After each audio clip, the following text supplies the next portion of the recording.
पीछे आपके पास शब्द भी तो होने चाहिए, आपके पास भी तो उदाहरण होने चाहिए। जब पहली बार हमारे प्रधानमंत्री गुजरात से जब देश के प्रधानमंत्री बनने की दावेदारी लेकर आए थे तो वो एक गुजरात मॉडल लेकर आए थे। मेरे मुख्यमंत्री बताएं उनके पास क्या मॉडल है। सिर्फ वहाँ पर जाकर उनके सामने अपनी बेइज्जती कराना ये उचित नहीं है ना।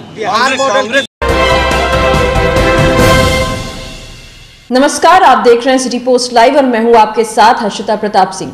लोक जनशक्ति पार्टी रामविलास के राष्ट्रीय अध्यक्ष चिराग पासवान आज एक बार फिर जमकर नीतीश कुमार को घेरते नजर आए। साफ तौर पर उनकी सरकार पर भ्रष्टाचार का आरोप लगाया। कहते नजर आए कि केंद्र सरकार की ओर से बिहार को जो विकास के लिए राशि भेजी जाती है वो भी भ्रष्टाचारियों की देन चढ़ जाती है। जी हां, ऐसा कहते नजर आए हैं चिराग पासवान। साथ ही उन्होंने ये भी कहा आज जो उनकी मुलाकात होने वाली है अमित शाह से, नीतीश कुमार आज बैठक में शामिल होने जा रहे हैं। अमित शाह के अध्यक्षता में क्षेत्रीय परिषद की 26वीं बैठक आज पटना में होने जा रही है। इसको लेकर भी चिराग पासवान ने नीतीश कुमार को घेरा और कहा कि नीतीश कुमार को अमित शाह को बताना चाहिए कि उनकी नीतियां किस तरीके से नाकाम रही है बिहार में और किस तरीके से उनकी गलतियों के वजह से ही आज तक बिहार को विशेष राज्य का दर्जा नहीं मिल पाया है। और जिस तरीके की नीतियां हैं नीतीश कुमार की, ऐसे में न तो बिहार कभी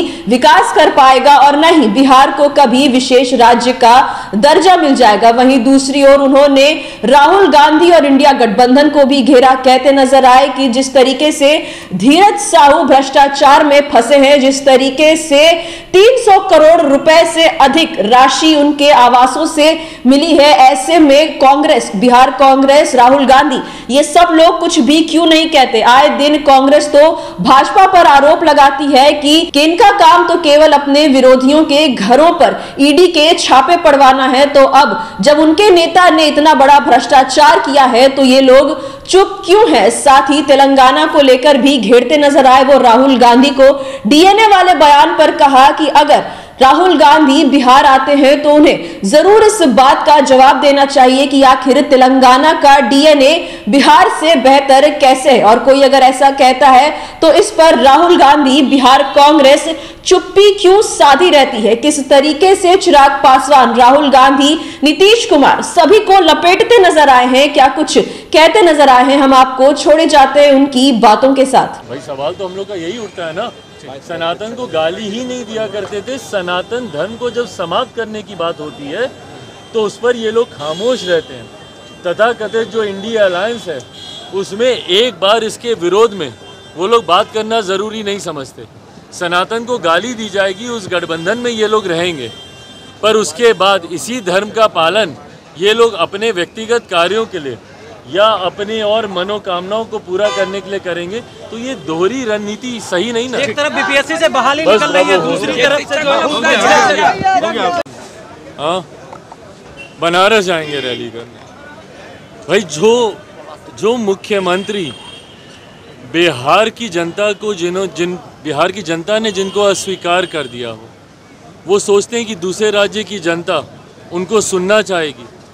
और अगर वो बनारस जाएंगे, मुझे बताए ना क्या लेकर जाएंगे। वो बनारस पूर्वांचल में ही है, बिहार और बनारस कोई बहुत दूर दूर तो है नहीं।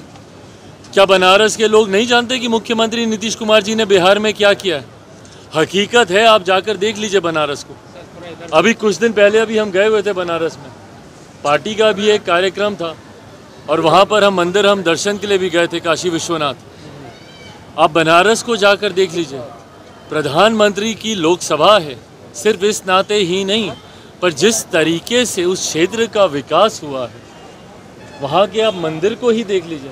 मुझे एक उदाहरण के तौर पर बिहार का कोई एक ऐसा मंदिर बता दें। काशी विश्वनाथ का जिस तरीके से विकास किया गया, क्या बिहार में किसी ऐसे मंदिर का विकास किया गया? और मैं सिर्फ आस्था से जोड़ के इसको नहीं बोल रहा, रेवेन्यू जनरेशन भी होता है भाई इससे, बिहार की अर्थव्यवस्था इससे बेहतर होती है। तो जब ये बनारस जाएंगे, मुझे बताएं ना बिहार का कौन सा मॉडल लेकर जाएंगे? क्या जाकर बताएंगे बनारस के लोगों को कि भैया हम उसी प्रदेश से आए हैं जहाँ पे आए दिन हत्याएं होती हैं, या हम उस प्रदेश से आए हैं जहाँ के लोग दूसरे राज्यों में जाने के लिए मजबूर हैं शिक्षा के लिए, रोजगार के लिए, या हम उस प्रदेश से आए हैं जहाँ पे शराबबंदी तो है पर खुलेआम वहाँ पे शराब जाती है और इन्हीं सीमावर्ती इलाकों से शराब वहाँ पे जाती है। क्या बताएंगे मुख्यमंत्री वहाँ पर जाकर? देखिए, प्रधानमंत्री के सामने जाकर उनको सिर्फ चुनौती देना, उसके पीछे आपके पास शब्द भी तो होने चाहिए, आपके पास भी तो उदाहरण होने चाहिए। जब पहली बार हमारे प्रधानमंत्री गुजरात से जब देश के प्रधानमंत्री बनने की दावेदारी लेकर आए थे तो वो एक गुजरात मॉडल लेकर आए थे। मेरे मुख्यमंत्री बताएं उनके पास क्या मॉडल है। सिर्फ वहाँ पर जाकर उनके सामने अपनी बेइज्जती कराना ये उचित नहीं है ना। बिहार मॉडल कार्य वही जाने किस तरीके से वो बिहार में कार्य करना चाहते हैं और मुख्यमंत्री जी क्यों उनकी इन गलत बातों को, गलत फैसलों को और आए दिन उनके विवादित फैसलों को क्यों संरक्षण देते हैं, वो के पाठक की जाने। और जेडीयू के कई नेता है, कांग्रेस के कई नेता है जो के पाठक के विरोध कर रहे हैं, कहे इस्तीफे की मांग करेंगे, फिर भी मुख्यमंत्री जी कोई संज्ञान नहीं ले रहे। तो भाई मुख्यमंत्री बताए ना कि क्यों इनके इतने दुलारू हैं ये, जब उनका विरोध बिहार की जनता तक करती है, उनकी नीतियों को लागू करने के बाद जब वापस लेना पड़ता है, विवाद होते हैं, उसके बाद भी मुख्यमंत्री क्यों उनका संरक्षण कर रहे हैं? सर, हाल के दिनों में लालू प्रसाद यादव नहीं, अच्छी बात है भाई, मांग करें और बताएं कि 19 सालों में मुख्यमंत्री नीतीश कुमार जी की नीतियों में क्या क्या कमियां रही, अपनी विफलताओं का ब्यौरा वो केंद्र सरकार के समक्ष रखें और ये ब्यौरा रखते हुए वो इस बात की मांग करें कि बिहार को विशेष राज्य का दर्जा मिलना चाहिए। भाई देखिए, हम लोग पूर्णतः इस बात के समर्थन में हैं कि बिहार को विशेष राज्य का दर्जा मिलना चाहिए, पर जब हम या मुख्यमंत्री नीतीश कुमार जी विशेष राज्य के दर्जे की मांग करते हैं तो उनको इस बात को भी स्वीकारना होगा कि 19 साल में मुख्यमंत्री नीतीश कुमार जी की नीतियां बिहार की अर्थव्यवस्था को, बिहार के इंफ्रास्ट्रक्चर को, बिहार में पर कैपिटा इनकम को बढ़ाने में नाकाम रही हैं। यही कारण है कि बिहार में आज भी आज़ादी के 75 साल के बाद भी बिहार को एक विशेष राज्य के दर्जे की मांग करने की ज़रूरत पड़ रही है। और हकीकत है, बिहार का विकास मुख्यमंत्री जी की नीतियों से नहीं होगा। विशेष राज्य का दर्जा जब तक नहीं मिलता और उस दर्जे में भी साथ में जब तक सेंटर की मॉनिटरिंग नहीं होगी तब तक बिहार का विकास नहीं हो सकता। बिहार एक ऐसा राज्य है जहां पे केंद्र सरकार की योजनाओं की आई हुई राशि तक भ्रष्टाचार की देन चढ़ जाती है। विभिन्न केंद्र सरकार की योजनाओं में जो राशि केंद्र सरकार बिहार को भिजवाती है वो तक भ्रष्टाचार की देन चढ़ जाती है। तो ऐसे में जब विशेष राज्य के दर्जे की बात की जाती है तो इस बात को भी सुनिश्चित किया जाना चाहिए कि केंद्र सरकार की मॉनिटरिंग के माध्यम से ही इस विशेष राज्य के दर्जे की राशि या जितनी इसमें सहूलियतें हैं, सुविधाएं हैं, उसका इस्तेमाल या पूर्ण रूपेण उसका इस्तेमाल तभी हो पाएगा जब साथ में केंद्र सरकार इसकी मॉनिटरिंग भी करेगी। ईडी ने छापेमारी हुई है, कैसे देखते हैं?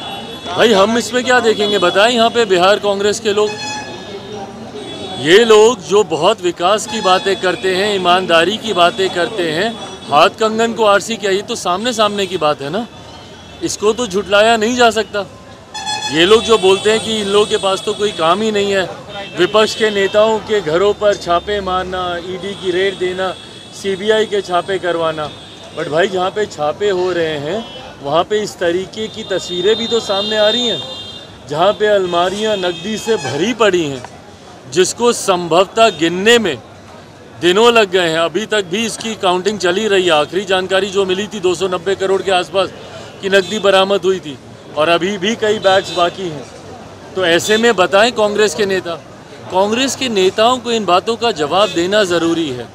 ये लोग जो बात बात पे विक्टिम कार्ड खेलते हैं कि हम ही लोगों के साथ ऐसा, हम ही लोगों के साथ ऐसा, भाई इसीलिए क्योंकि ये तस्वीरें सामने आ रही हैं। बताएं कांग्रेस के नेता कि भाई ये तस्वीरों को क्या वो झुटला सकते हैं? जवाब कांग्रेस के नेताओं को देना होगा और बिहार कांग्रेस को इस बात का भी जवाब देना होगा कि जब नए मुख्यमंत्री जो इनके तेलंगाना के बने हैं और वो बिहारियों के डीएनए पे सवाल उठाते हैं, इन तमाम बातों का जवाब देना बिहार कांग्रेस, क्या वो इनको स्वीकार करती है? राहुल जी जब भारत जोड़ो यात्रा पर निकलते और संभवतः चर्चा हो रही है कि दूसरा चरण होगा, दूसरा चरण ईस्ट टू वेस्ट या वेस्ट टू ईस्ट होगा, संभवतः इस बार वो बिहार भी आएंगे। तो जब वो बिहार अगर वो आएंगे तो क्या वो इस बात से सहमत हैं कि जब तेलंगाना के डीएनए को बिहार के डीएनए से बेहतर तेलंगाना के नए मुख्यमंत्री जो कि कांग्रेस के हैं, जब वो इन बातों को कहते हैं? हकीकत है कि कांग्रेस की फजीयत सिर्फ इसी बात से होती है और कांग्रेस जनता के बीच अपना विश्वास नहीं बना पाती इन्हीं कारणों की वजह से, जहां इनके लोग भूल जाते हैं कि कांग्रेस, अगर या तो आप मान लीजिए भैया कि एक क्षेत्रीय पार्टी ही बनकर रह गई है कांग्रेस, अगर सिर्फ तेलंगाना में ही कांग्रेस को राजनीति करनी है तो ये बयान बिल्कुल सही है भैया, फिर आप बाकी राज्यों के डीएनए को आप गाली दीजिए, एक क्षेत्रीय दल आप बन के रह जाइए। पर अगर आप एक राष्ट्रीय पार्टी हैं और राष्ट्रीय पार्टी अगर आप अपने आप को बनाए रखना चाहते हैं तो इस तरीके से क्षेत्रवाद नहीं चलेगा। आप एक राज्य को आप गाली देंगे और दूसरे राज्य में राजनीति करेंगे।